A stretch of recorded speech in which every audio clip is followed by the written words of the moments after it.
Rahman DHMS doctor Rashid आपसे मुखातिब है।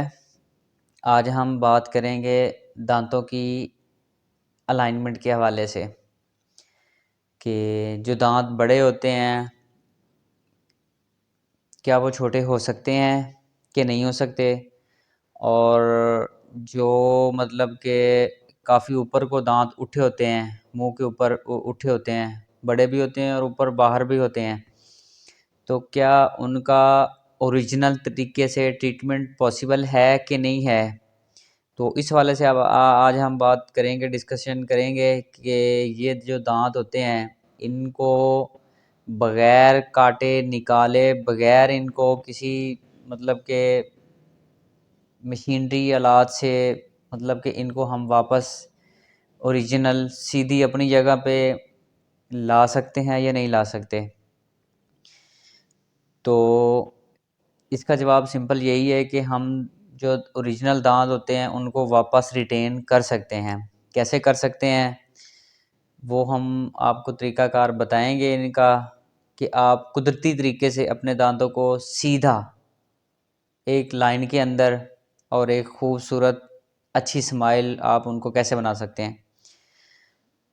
तो जैसा कि आप देख रहे हैं स्क्रीन के ऊपर कि ये दांत कितने बाहर हैं, निकले हुए हैं, उछले हुए हैं और काफ़ी इर्रेगुलर जगह पे हैं। इनकी कोई आप तरतीब नहीं है आपस के अंदर। अच्छा, एक इनको तरतीब में लाने के लिए इनके दो तरीक़ेकार होते हैं। जो मरीज़ बड़ा होता है उनको हम रिकमेंड करते हैं, जो 20 से 25 साल का होता है तो वो हम जो बड़े दांत होते हैं बाहर निकले होते हैं हम उनको रिमूव कर देते हैं, निकाल देते हैं। निकालने के बाद मतलब कि ज़ख़म जो जब तक उनका ठीक हो जाता है फिर हम वहाँ पे नए दांत नीचे करके लगा देते हैं, इससे भी दांत सीधे हो जाते हैं। जो ओरिजिनल और कुदरती तरीक़ाकार है मसनूई दांतों के बग़ैर, वो ये है कि या तो इनके ब्रेसेस लगवाए जाएं पेशेंट के, या फिर एक रिटेनर आर्थो होती है वो लगाई जाती है। रिटेनर जो होती है वो क्या चीज़ होती है, वो एक सिंपल प्लेट होती है उसकी, और एक तार होती है, वायर होती है, वो दांतों के ऊपर हम लगाते हैं।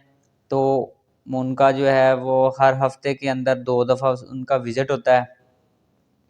हम उनको रिटेन करते हैं, उनको टाइट्स करते हैं जिससे वो दांत वायर का प्रेशर जो है वो उसके साथ वो नीचे प्रेस होना शुरू हो जाते हैं। ये इसके ऊपर टाइम लग जाता है, तकरीबन 1.5 से 2 माह लग जाते हैं मरीज़ के, जो हफ्ते में 2 विज़िट देते हैं। और इसका एक और तरीक़ाकार है जो है ब्रेसेस का, वो काफ़ी कॉस्टली होता है, उसके ऊपर कॉस्ट बहुत बहुत आती है और ये काफ़ी महंगा इलाज होता है। ये तकरीबन 40 से 50 हज़ार रुपये या 60-70 तक ये इनके ऊपर एक्सपेंस आ जाता है। और जो रिटेनर होती है जो हम उसके ऊपर वायर लगाते हैं उसका 15 से 20 हज़ार रुपये खर्चा आता है। टाइम भी कम लगता है। जो ब्रेसेस होते हैं उनके ऊपर काफ़ी टाइम लग जाता है, वो एक साल तक ब्रेसेस चलते हैं।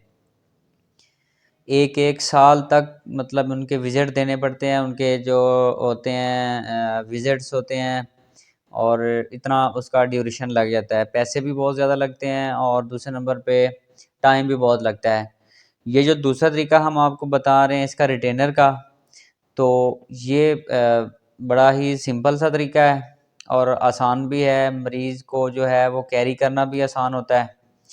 तो ये मेरे ख़्याल में सूटेबल है।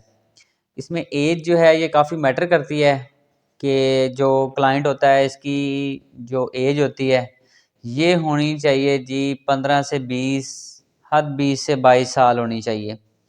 अगर इस रेंज तक, इस एज तक मतलब आप रिटेन करवाना चाहते हैं तो ये रिटेन हो जाएंगे। अगर आप इस एज से ऊपर जाते हैं तो फिर ये रिटेन नहीं होंगे। कोई डॉक्टर कहता है कि मैं रिटेन कर दूंगा तो वो हो तो जाएंगे वक्ती तौर पे, लेकिन बाद में फिर वो अपनी जगह पे वैसे ही हो जाएंगे जैसे पहले हैं। जो आपके पैसे, टाइम, ये सब आपका वो वेस्ट होता है, वेस्ट हो जाता है। बाकी जो ब्रेसेस का है वो ऑथेंटिक तरीका है, लेकिन वो कॉस्ट उसकी बहुत ज़्यादा है।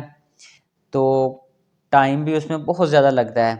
इसीलिए अगर किसी का ये मसला हो तो हम उसको सजेशन करते हैं कि वो 15 साल तक ये प्रोसेस जो है वो ये प्रोसीजर जो है ये मुकम्मल हो जाना चाहिए 15 साल तक, क्योंकि इसमें जो बोन्स होती हैं ये काफ़ी मूवेबल होती हैं, फ्लेक्सिबल होती हैं और जिस्म की जो बोन्स होती हैं वो भी ग्रो कर रही होती हैं। जैसे ही वो ग्रो कर रही होती हैं तो इनकी मूवमेंट जो होती है वो एक मतलब अंदर से बाहर, बाहर से अंदर उनको अलाइनमेंट में लाना थोड़ा सा आसान हो जाता है। जैसे ही मतलब आप 20 साल से आप अबव एज जाती है तो फिर इनकी मूवमेंट जो है ये मेरे ख्याल में काफ़ी मुश्किल हो जाती है, टाइम भी ज़्यादा लगता है और इसका कोई अथेंटिक ये नहीं होता कि ये वापस आ जाएगी अपनी जगह पे, नहीं, ये फिर एक दफ़ा रिटेन हो के फिर वापस चली जाती है। इसकी वजूहात क्या हैं? ये बहुत सारी लड़कियों को, बच्चों को मसाइल पेश आते हैं। इसकी रीज़न ये होती है कि जो बच्चे जो छोटे होते हैं साल में, 1.5 साल में, जो वो फीडर लेते हैं, फीडिंग करते हैं, फीडर से दूध फीडिंग करते हैं, ये उस वजह से ये मसला बन जाता है। नंबर 2, जो कुछ बच्चे होते हैं वो मतलब कि जो थंब होता है वो मुँह के अंदर रखते हैं, उनको चूसते हैं, उनको सक करते हैं, उनकी वजह से भी हो जाते हैं। तो ये 2 ही रीज़न हैं मोस्टली। बाकी जो फैमिली का जो होता है, वो जो जीन्स में होता है वो बहुत शादर नादर होता है कि जो विरासती बीमारी मुंतकिल होती है वो सम टाइम होती है, 100 में से एक आधे को होती है। बाकी ये सारी चीज़ें ये थंब को सक करने से और बहुत ज़्यादा फीडिंग करने से ये आपके दांत ख़राब हो जाते हैं। बाकी इनको आप जो है वो स्माइल अच्छी लाने के लिए बेहतरीन तरीक़ाकार है कि एक बच्चा जो है बड़ा प्यारा होता है, मम्मी डैडी होता है, खूबसूरत होता है और जब वो स्माइल करता है तो उसके दाँत यूँ निकले होते हैं, तो बाहर होते हैं, फिर वो स्माइल, उसकी पर्सनैलिटी जो है वो इतनी ग्रूम नहीं होती। तो इसके लिए बेहतरीन ऑप्शन ये होता है कि आप उसके ब्रेसेस लगवाएँ या उसको रिटेनर लगवाएँ, दोनों में से कोई एक आध ऑप्शन चूज़ करें और स्माइल को बेहतर करें। वस्सलाम जी, अस्सलाम वालेकुम।